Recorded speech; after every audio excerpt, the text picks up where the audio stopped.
This channel does not promote any violent, harmful, or illegal activities. All content provided by this channel is meant for an educational purpose only. Top quality और consistent performance के लिए सिर्फ silver pumps नाम याद रखना। গ্রাহকদের জন্য বড় ধাক্কা। ন্যূনতম ব্যালেন্স এক ধাক্কায় 5 গুণ বাড়িয়ে দিল আইসিআইসিআই ব্যাংক।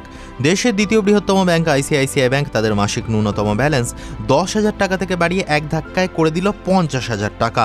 1 আগস্ট থেকে এই নতুন নিয়ম কার্যকর হচ্ছে।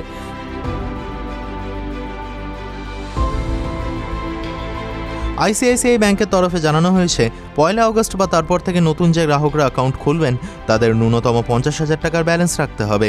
আগে এই ন্যূনতম ব্যালেন্স ছিল 10,000 টাকা। মেট্রো শহর এবং শহরতলিতে এই নিয়ম কার্যকর করা হয়েছে। এবার থেকে গ্রাহকদের জরিমানা এড়াতে ন্যূনতম 50,000 টাকা রাখতেই হবে। মফস্বল এলাকার গ্রাহকদের অ্যাকাউন্টে ন্যূনতম মাসিক ব্যালেন্স 25,000 টাকা রাখতে হবে। গ্রামীণ এলাকার নতুন গ্রাহকদের 10,000 টাকা ব্যালেন্স বজায় রাখতে হবে প্রতি মাসে। যারা পুরনো গ্রাহক গ্রামীণ এবং মফস্বল এলাকায় তাদের ক্ষেত্রে ন্যূনতম ব্যালেন্স 5,000 টাকা রাখা হয়েছে।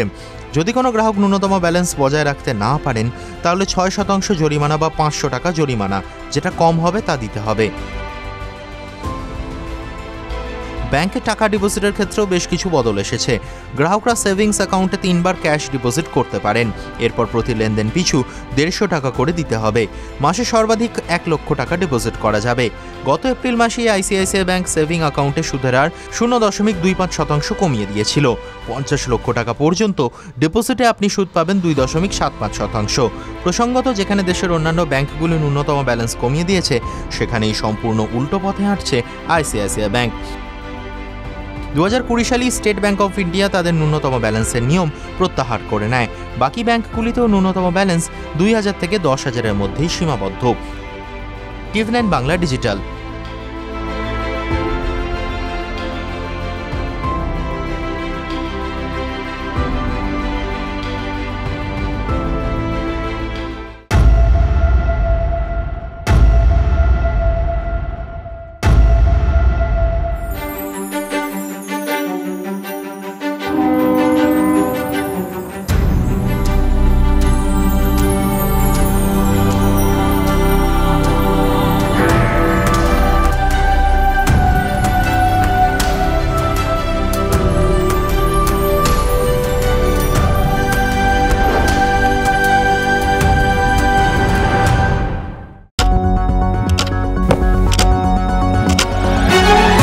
রাজনীতি শুধুই কি রাজার নীতি? রাজা উজিরের চোখে নয়, আপনার আমার চোখে সমাজের ছবি। কঠিন কথা সহজভাবে না বললেই নয়। প্রতিদিন রাত 9টায় TV9 বাংলায়। TV9 বাংলা না দেখলেই নয়।